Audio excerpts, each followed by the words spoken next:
Hello everyone. In this video, we are discussing characteristics of artificial neural network.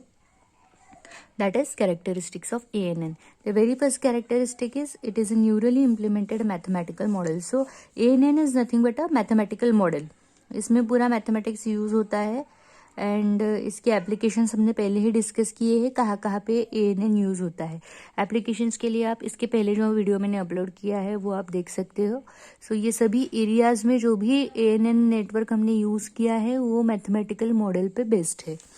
Then second characteristic is huge number of interconnected processing elements called neurons are used for processing. Means जो भी information यहाँ पे process होती है वो inter connected neurons से process होती है.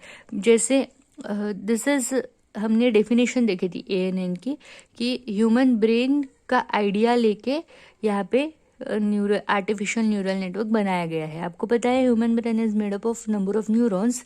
वैसे ही यहाँ पे ANN में multiple neurons are there which are interconnected and they are processing the information. So this is the second point. Now our third point is input signals arrive at processing elements through connection and connected weights.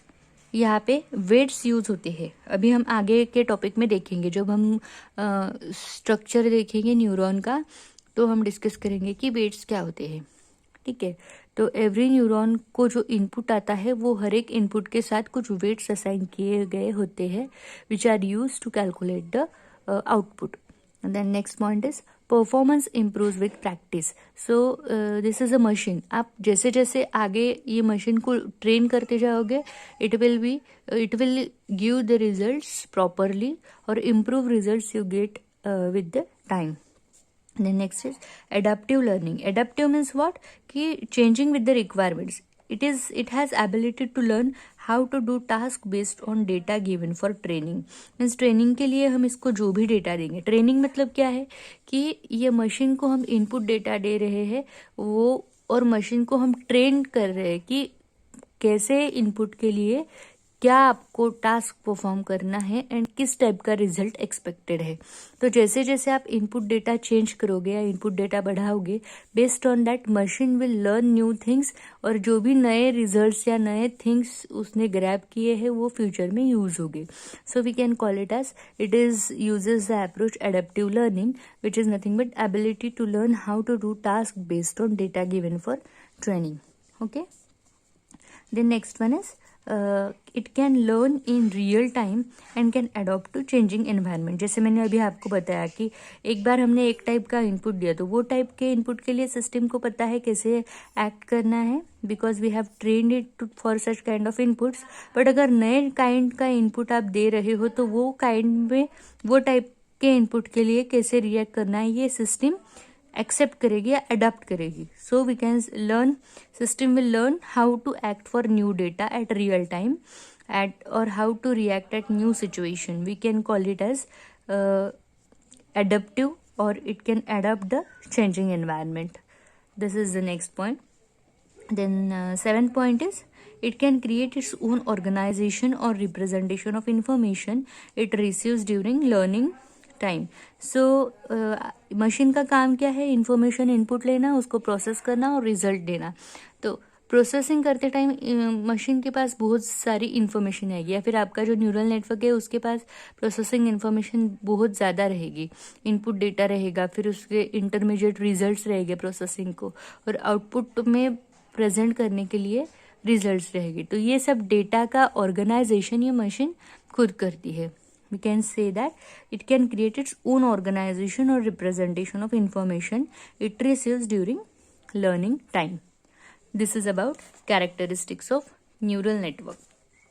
Now next we are discussing single layer neuron or structure of a single layer network.